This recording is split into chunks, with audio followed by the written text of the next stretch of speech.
मोनसे गोसोआव साहस दावरावथ' सोलिगासिनो बिनि गेजेरावबो मानगोनां दिफेन बर' सारा मा फोरमायदों फैला जेबरग'रि साराबो एसे बुंनानै होबाय बेखौ नोंथांमोना नायलांनो हागोन नायलांग्रोदो जायखि दावरावानो जाया बिथाङा मा बुंदों बिनि गेजेरावबो जोबजासिम खोनासंग्रोबानो जाबाय आरो बै दावराव दावसिखौथ' सोरबा निउसफ्रा दामगोन दामा बेखौ सोंबाय थानांला कमेन्टफोराव दामाबो जानो हागौ दुखु थायो नायलांग्रो आदुला कसारी अर्थात जोंनि दुलाराय बर' फरायसा आफादनि मानगोनां आफादगिरि बिथां दिपेन बर'नि आंगो बिफा थ' बिथाङा सासे समाज सिबियारिमोन।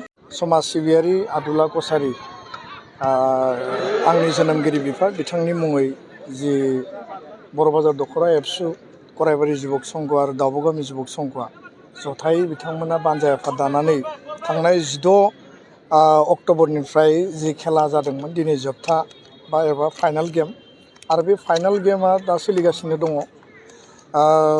बे ओनसोलाव जि गेलेनायनि बिथिङाव मोनसे गोख्रों थासारि दङमोन, गेलेगिरि दङमोन।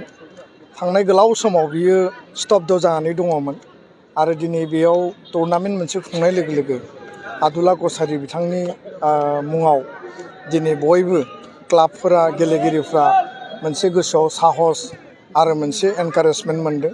मिजिंथियो बिनि गेजेरजों क्लाब आरो जोंनि जायफोर स्किल गोनां प्लेयारफोर उननि समाव बे ओनसोलाव आरो बांसिन उजिगोन बा रोंखा राखा जागोन आरो आदुला कसारीया सासे सहज सरल साधारन खेथियक सासे बेक्ति हिसाबै बिथाङा समाज आरो हारिनि फारसे जिखिनि हाबा मावदोंमोन फरायसालि गायसननायाव बा गुबुन जिखिनि जोंनि बायदिसिना जेंना जेंसि समाजाव सोलिनाय बियो अराय जुगामि जानानै थागोन आं बेखौनो मिजिंथिबाय आरो रायजो राजाफ्रा दिनै लैहोर लैहोर फैदों गेलेनायनि फारसे बयबो समर्थन होनो फैदों। आं बेखायनो बयखौबो आलासि आरो रायजो राजाखौ न'खरनि जानानै आरो बानजायगिरि बिथांमोननि जानानै धन्यबाद बावबाय। बानजायनायाव आन्डार 13 फुटबल टुर्नामेन्ट जादों बयस एन्ड गार्लस जोङो नुदों बिराद मोनसे इनार्जेटिक आरो स्पिरिट गोनां जोंनि क्लास 6, 7, 8आव फरायनाय स्टुडेन्टफोरनि गेजेराव बिनि उनाव जों आन्डार 15, आन्डार 17 खुंनायनि थाखायबो जोंहा टारगेट दङ। बड'फा फुटबल क्लाब जोङो दानानै हाबा मावगासिनो दङ आरो बेबायदि इनभल्भमेन्टनि गेजेरजों बेबायदि परिबेस दानायनि गेजेरजों ड्राग्स जौ जुवानि बा ट्राफिकिं चाइल्ड मेरेजनि जि एन्टि ससियेल हाबाफारि बे दिगखौ जोङो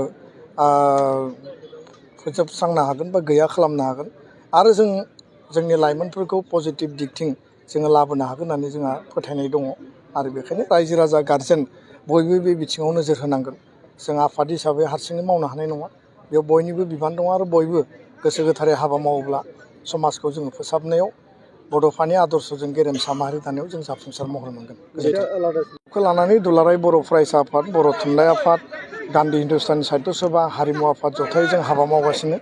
बड'लेण्ड बिटिआर सरकारा जिखिनि जोंनो मदद जोङो हास्थायदों बिथांमोना मदद होनो थाखाय खोथा होदों आरो जोङो भलन्टारिलि खुंफुं आफादफोरा जोङो लोगो नांनानै जिखिनि हायो जोङो खालामगासिनो दङ।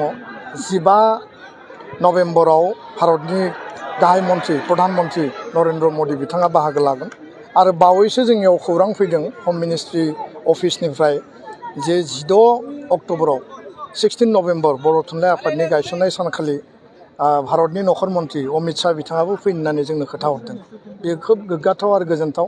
बिनि गेजेरजों दुलाराय बर' माहारिखौ जोङो नेसनेल केपिटेलाव, नेसनेल लेभेलाव, इन्टारनेसनेल लेभेलाव जोङो मोनसे एटेनसन ड्र आरो मास्टार स्ट्रक होनायनि गेजेरजों बर' हारि दानायनि आगानसे जों स्टेपखौ लांबावनो हागोन।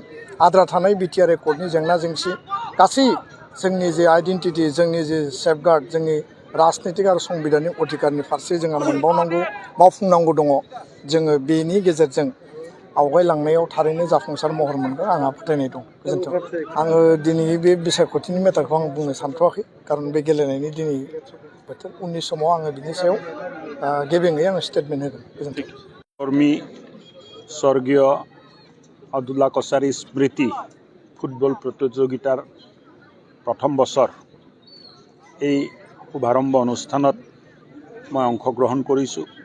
স্বৰ্গীয় আদুলা কছাৰী নিখিল বড়ো ছাত্ৰ সন্থাৰ সভাপতি দীপেন বড়োৰ পিতৃ আছিলে, এক সমাজকৰ্মী, খেতিয়ক আৰু গাঁওখনক কেনেকৈ আগুৱাই লৈ যাব পাৰি, পৰিয়ালক কেনেকৈ আগুৱাই লৈ যাব পাৰি, তেনেকুৱা এটা ব্যক্তিত্ব তেখেতৰ আছিলে। প্ৰত্যেকজন পিতৃয়ে স্বৰ্গীয় অদুলা কছাৰীৰ পৰা প্ৰেৰণা ল'ব আৰু প্ৰেৰণা লৈ তেখেতে নিজৰ পৰিয়ালটোক গঢ় দিব।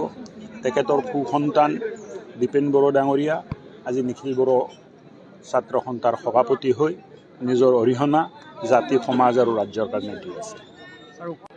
বড়ো অঞ্চলত দীঘলীয়া এক সংগ্ৰামৰ পিছত শান্তি আহিছে। এই শান্তিটো চিৰযুগমীয়া হওক আৰু এই শান্তিৰ পিছত এতিয়া উন্নয়নৰ যিটো বাট মুকলি হৈছে, আমি সকলোৱে উন্নয়নৰ বাটত আগবাঢ়িব লাগে। জাতি, ৰাইজ সকলোকে আমি উন্নয়নৰ ফালে লৈ যাব লাগে। প্ৰধানমন্ত্ৰী ডাঙৰীয়াৰ যিটো সপোন বিকশিত ভাৰত, তাত অসমে কেনেকৈ অৰিহণা আগবঢ়াব তাৰ কথা চিন্তা কৰিব লাগে। এইবিলাক কাম নোহোৱা বস্তু আৰু এইবিলাক পাতি কিনো লাভ আছে? কাৰোবাৰ লাভ আছে নেকি? ঠিক আছে।